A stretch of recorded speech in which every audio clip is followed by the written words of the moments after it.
আজানের সুরে সুরে জীবন যাদের গড়ে ওঠা, এদেশে জালিমদের এত কেন ঘন ঘাটা, দেশটা নয়তো কারো বাপের ভিটা, করিবে মন চাহিলি যখন যেটা। হিন্দু মুসলমান মিল আছে, ভালোবাসা আছে, আগামীতেও থাকবে ইনশাআল্লাহ।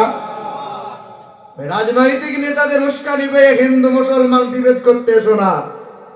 বাবরি মসজিদ সর্বপ্রথম শহীদ করেছিল বলবীর সিং। রাজনৈতিক নেতাদের উস্কানি পেয়ে সর্বপ্রথম গম্বুজের মাথায় উঠেছিল, শাবল মেরেছিল, আবার খোদার ঘর মসজিদের ইট নিয়ে বাথরুমে সাজাইয়ে পেশাব করেছিল আর বলেছিল কই আল্লাহ, কই কই আল্লাহ, আমি তো মসজিদের ইটে পেশাব করলাম, আবার আমি প্রথম শাবল মারলাম গম্বুজে উঠে 1992 ডিসেম্বরের 6 তারিখে। হ্যাঁ বন্ধু, 40 দিন পার হয় নাই, বাবার সামনে গিয়ে বলেছিল বাবা আজকে মনের যত তামান্না ছিল সব পুরা করলাম। কি করেছো বাবা? বলে প্রথম আমি শাবল মেরেছি মসজিদে, আর ইটে আমি পেশাব করেছি বাবা। সেদিন চোখের জল ফেলে বলেছিল খোকা, আমরা হিন্দু মুসলমান মিলেমিশে বাস করি, মসজিদের পাশ দিয়ে গেলে আমরা প্রণাম করি, আজান হলে সম্মান জানাই, কত মুসলমানদের সঙ্গে বন্ধুত্ব মিল ভালোবাসা, একসঙ্গে খাবার খায়, তোমার ভিতরে বিষ কেমনে ঢুকে গেল? তুমি আমার ছেলে হয়ে এমনি বিভ্রান্ত দাঙ্গা কেমনে করতে পারলে? তুমি আমার ছেলে হতে পারো না, বেরিয়ে যাও। সেই দিন মানবতা রাখতে চেয়েছে তার বাবা, কিন্তু ছেলে উস্কানি পেয়ে কি যেন হলো, এমন একটা কাজ করলো আর বললো কই আল্লাহ, আল্লাহ কই? খোদার গজব নেমেছিল, পেশাব করছিল আর টপ টপ করে রক্ত ঝরছিল। দেশ বিদেশের মানুষরা তারে চিকিৎসায় নিয়ে যায়, চিকিৎসা করে, রোগ ধরা পড়ে না। বিদেশ গেল, নেতারা সব হাল ছেড়ে দিল, কেউ আর তারে খুঁজে না, সাপ দেয় না, কেউ খোঁজ নেয় না।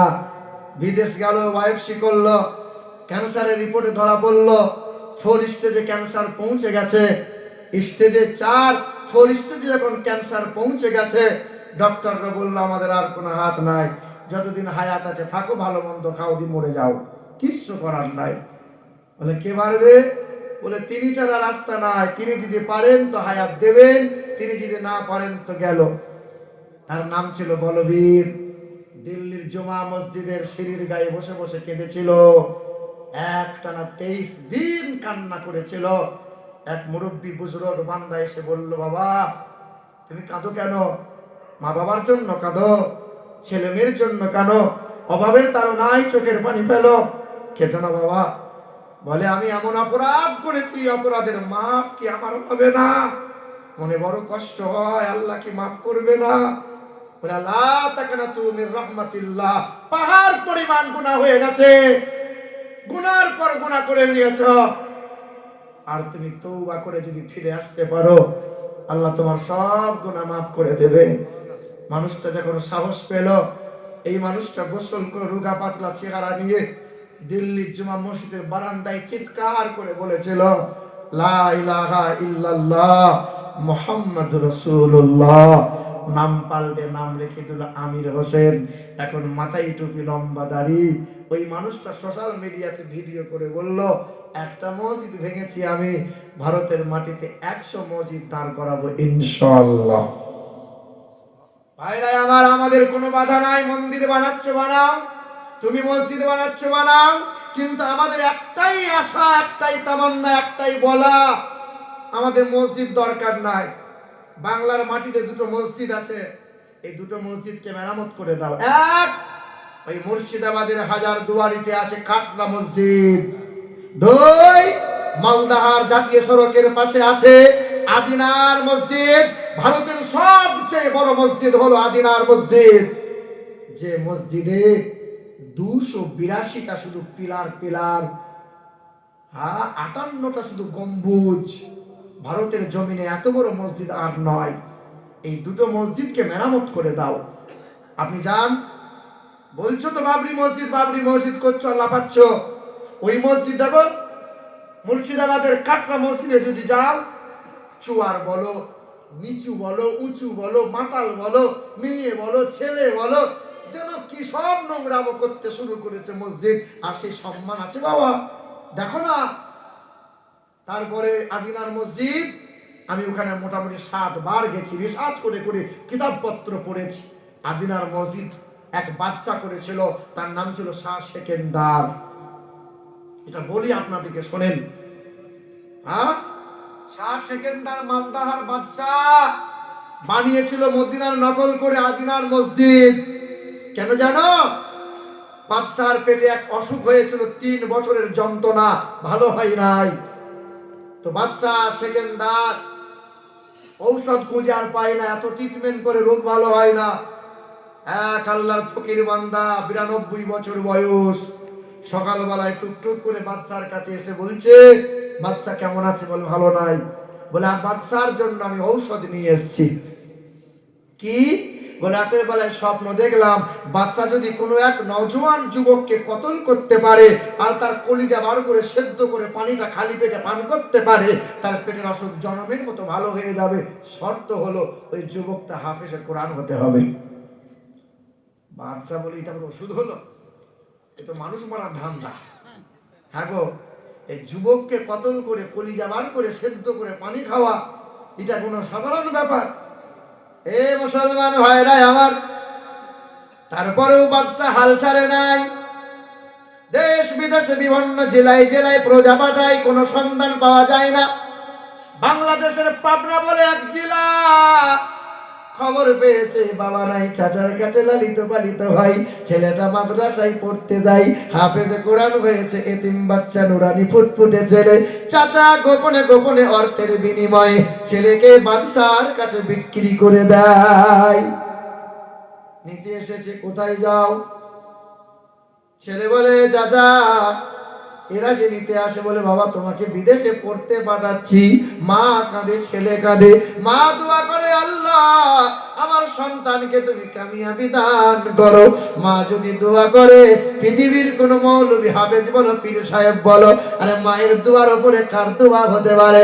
আয় আমার যুবক নওজোয়ান ছেলেরা মোবাইলের নেশায় পড়ে গিয়ে বাপ মায়ের সঙ্গে বিয়াদবি কেন করো বাবা?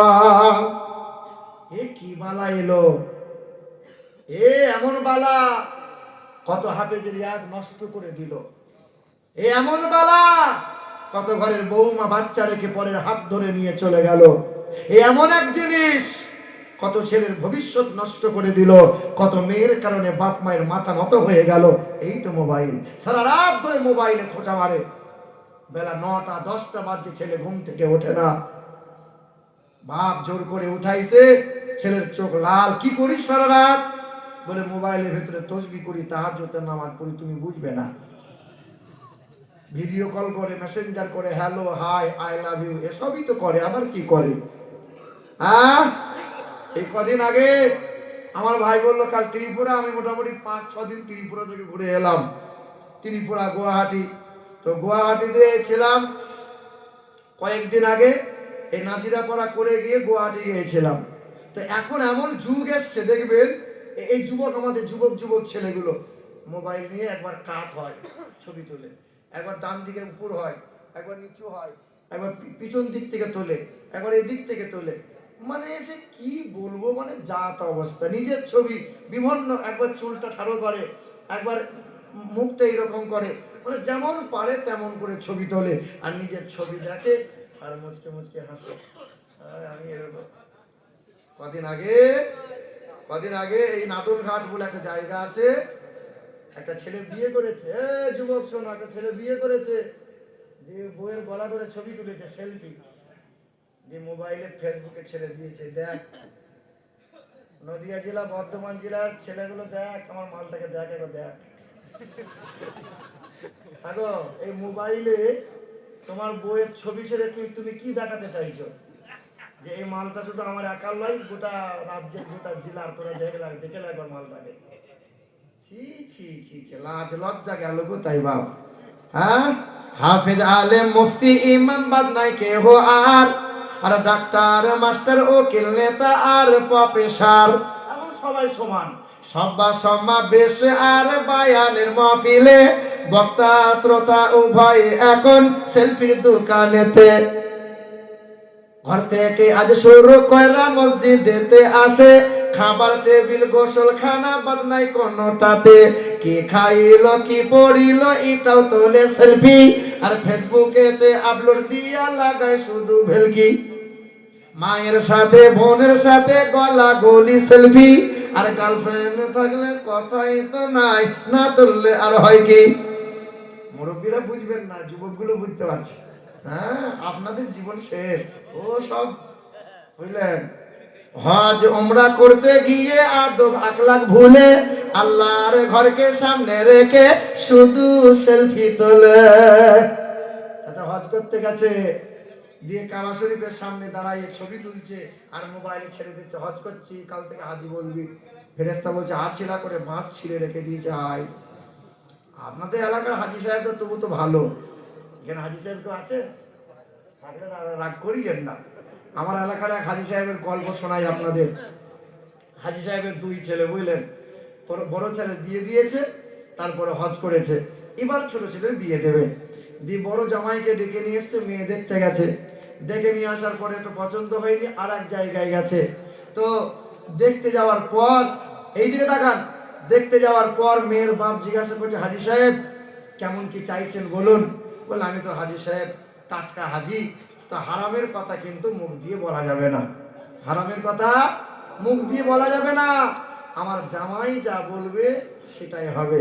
তখন জামাই তখন বলছে 7 দিন আগে ওই কৃষ্ণনগরের পাশে এক গ্রামে দেখতে গিয়েছিলাম, মেয়ের বাপ বলেছিল 12 ভরি সোনা দেবে, আর 8 লাখ টাকা নগদ দেবে, আর একটা 4 চাকা দেবে।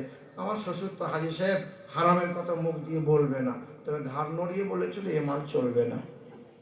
আপনি এবার ভেবে চিনতে বলেন, আমার হাজি সাহেব কিন্তু টাটকা হাজি, ও কিন্তু হারামের কথা মুখ দিয়ে বলবে।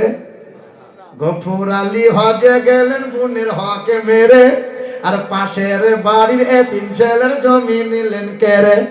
এসব করার পরেও তিনি নিজেকে ভাবে সাদা, আর ভালো কাজে গিয়ে তিনি দিয়েছে অনেক বাধা। কাবা শরীফ তাওয়াফ করে শয়তানকে মারে ঢিল, এসব কাণ্ড দেখে শয়তান হাসে খিলখিল। শয়তান বলে দেখ কি অবস্থা। এ বাবা, আমাদের মসজিদের কেশিয়ার যিনি, এখানকার কেশিয়ার কি আছে আপনি? না ঠিক আছে, সব যুবক নওজওয়ান। এ বাবা, আমাদের গ্রামে মসজিদে জুম্মার দিন, বুঝলেন, কেশিয়ার সম্পর্কে আমার চাচা হয়, মোটামুটি তার 75 বছর বয়স। জুম্মার আজান হয়েছে, মসজিদে ঢুকবো, চাচা কি করছে একবার উঁকি মেরে দেখছি। চাচা কি ব্যাপার? বলে বাপ চুলে রং করছি। বাপ মানে হ্যাঁ গো, 75 বছর বয়সে এখন চুলে রং করছো, ব্যাপার কি? বলে বাবা তুই জানিস আমার বয়স 75, তো চাচি জানে আমার বয়স 75, ওই পাড়া ভাবিরা কি জানে যে আমি উপরে সাদা হতে পারি, ভেতরে সব কাঁচা। এ বাবা, আমার সোনার টুকরো বন্ধুরা, মুসলমান জাত কোথায় গিয়ে পৌঁছেছি বাপ দেখেন। আল্লাহ আমাদের সকলকে মাফ করেন, জোরে বলি আমিন। এ মুসলমান বাবাজিরা, ভাইরা আমার, ও সোনামণি মা বোনেরা।